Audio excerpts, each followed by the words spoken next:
What is India's new silent toxic trade crisis?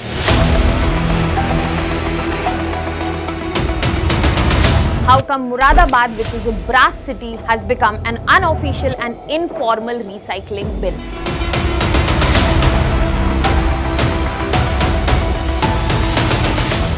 Is it Moradabad alone, and what are the dangers associated with e-waste recycling?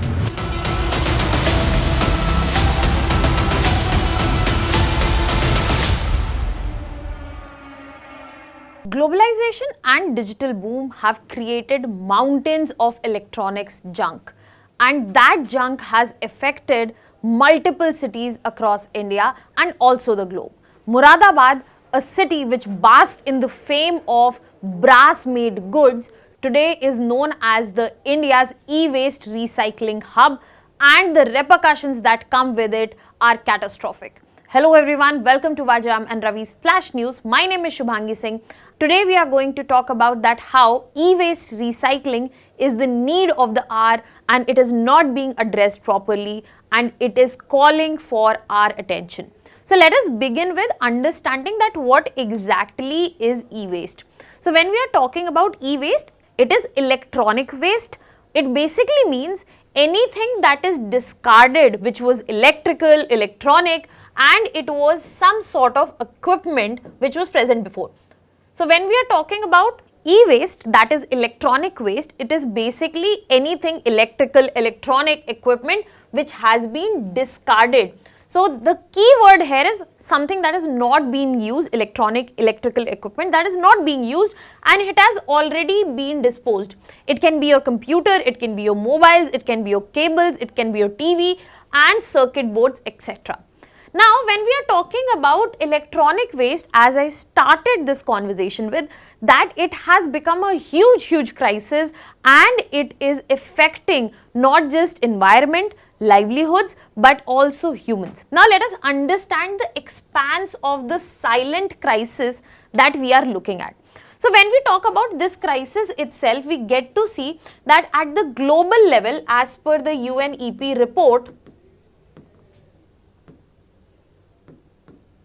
there is generation of 62 million tons of e-waste annually. And if you look at India, India is the third largest producer of e-waste after US and China.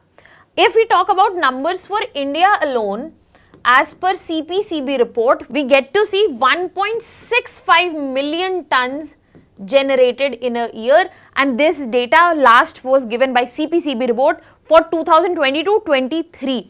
Out of this huge number that we get to see, only 5% is handled formally, rest of it is seen as a part of informal sector. Now when we are talking about such huge generation of e-waste, it needs to be responsibly handled and as per the rules, it needs to be recycled, or even if it needs to be discarded, there needs to be a proper procedure for it. But when we are talking about this crisis is about the fact that all of this recycling is being done in the informal way, leading to multiple repercussions, multiple consequences that we need to understand here. So when we are talking about repercussions, a classic case study comes in front of us, that is from Moradabad, UP, which was known as the brass city, and it was known for the brass made goods and for their handicrafts. Gradually with time, we saw the collapse of demand for the brass made goods, and there was significant impact of global recession also, that the brass industry collapsed in Moradabad. But after that, Moradabad rose as a hub for recycling of e-waste good. But the bad news here is that it is informal and this shift was not innovated, it was needed for survival because the main industry of Moradabad collapsed, and for survival the switch was made towards e-waste recycling, and the important and worrisome part is that it is majorly informal. Now let us try to break this down and understand that what is the problem with this. Why are we talking about recycling as a problem?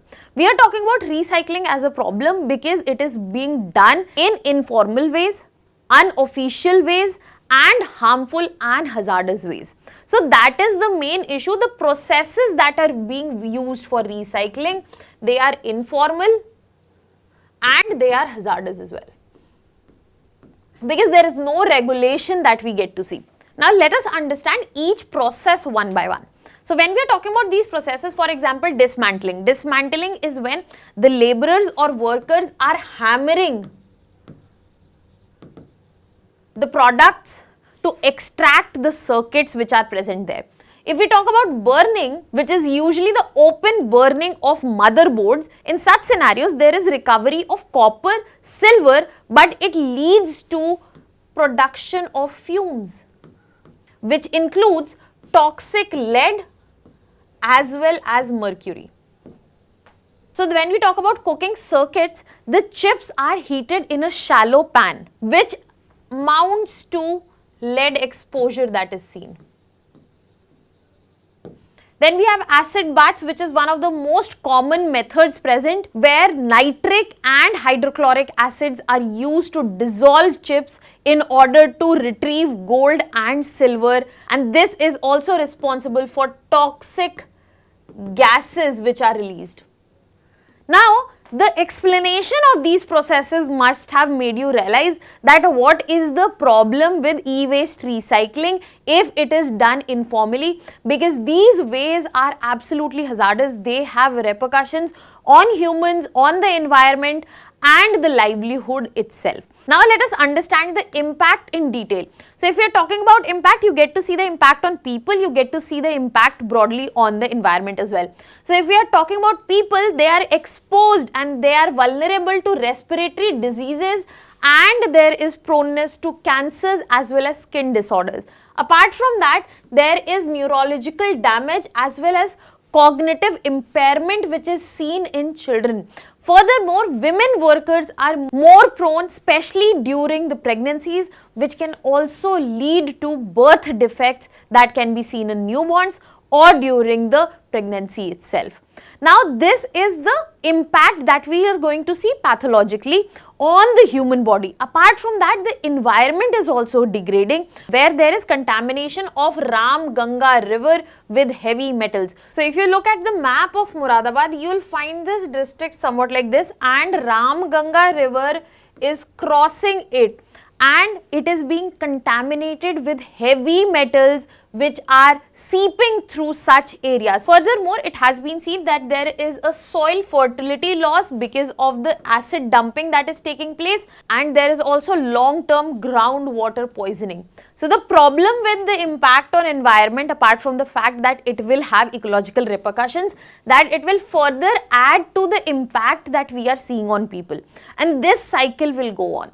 Now, if when we are talking about Moradabad as an isolated case, let me tell you, this is not the only place where this informal sector is impacting people and the environment. There are many cases across India. So when we see the examples, you will find Seelampur. Seelampur is known for the whole colony breaking TVs, PCs and mobiles, and the studies have clearly shown that there are high levels of lead and cadmium present in groundwater. Seelampur happens to be the India's largest dismantling hub itself. Mandoli in Delhi, known for acid bath gold recovery, and this is a dense residential area, making men, women, children vulnerable to the harmful effects. Then we have Meerut in Uttar Pradesh, Bangalore, Chennai, all of these places. That means there is no distinction that we get to see in North India and South India.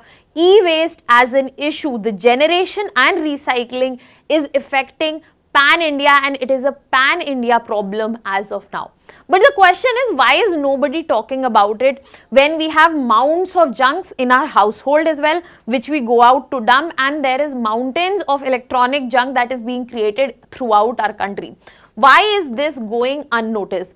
The reason that is this going unnoticed, the first factor is that 95% of e-waste recycling is coming from the informal sector itself. That means recycling is happening in unregistered units, unregistered homes. That means there is no official data that is present, and that is why no action can be taken, no work can be done in this regard.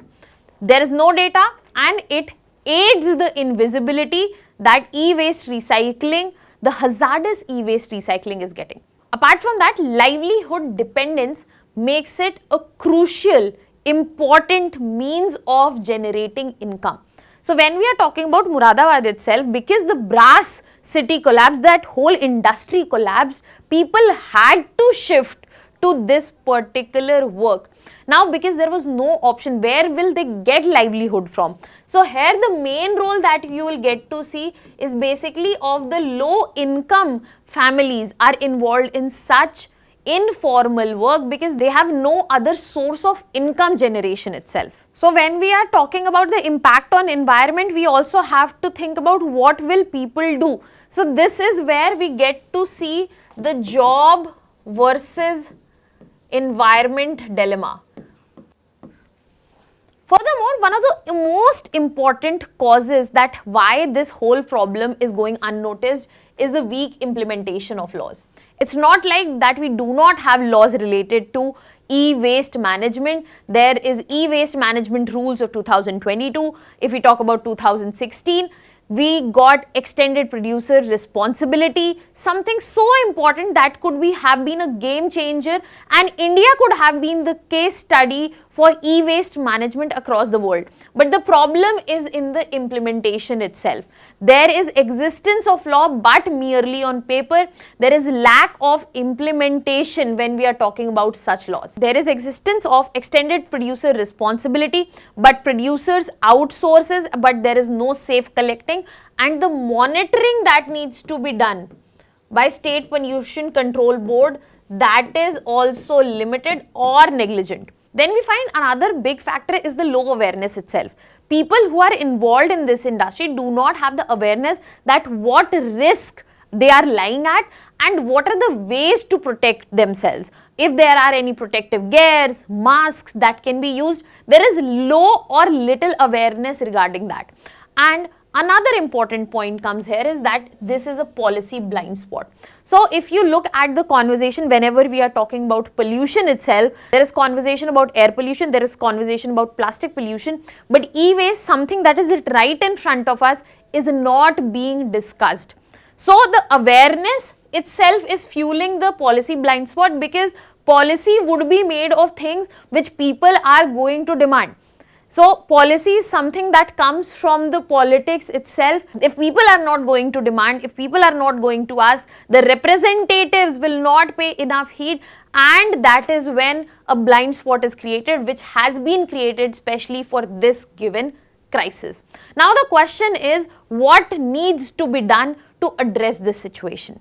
Now all the challenges need to be addressed so that we are able to come out of this crisis. So the first big challenge was the presence of huge informal sector. So now we need to work on strengthening the formal sector. The authorized e-waste recycling plants, which are currently around 500, which are currently around 450, need to be expanded and their capacity needs to be increased as well. Mechanical shredding can be used, but non-toxic separation methods should be focused on. Furthermore, when we are talking about livelihood dependence, which is a challenge, that needs to be addressed by bringing in informal workers into the formal economy by training, organizing waste workers into cooperatives and giving them proper safety equipment as well as formal employment opportunities. Other than that, we also need to bring in better implementation of the laws that exist, be it e-waste management rules 2016, 22 and 24. So basically the whole idea should be encouragement of take back schemes, especially by electronic brands, so that the extended producer responsibility which is hailed is actually executed in real time. Furthermore, the hazardous techniques, they need to be banned. So there needs to be a prohibition, and with prohibition there needs to be proper monitoring in the hubs where it is actually taking place. And after that, on top of that, there needs to be a proper awareness as well as health interventions which need to take place, because if people will not be educated, basically the occupational hazards that are coming with their occupation, then it would be difficult to address this situation. That can be done with health checkups, insurance, community clinics, and also we need to learn from the best case studies, best standard practices, and a good example comes from China's GUI model. So basically, GUI was one of the world's largest e-waste hub. The government banned all the informal recycling and it went ahead and created eco-industrial parks which were responsible for e-waste recycling and management, and informal workers were also integrated in this, and India can learn and adopt a similar centralized safe recycling zone so that we are able to come out of this crisis. Now I'll leave you with a practice question. We have seen questions coming from this particular topic in prelims. This is a practice question for you. You can put down the answers in the comment section. That was all from my side. Thank you so much.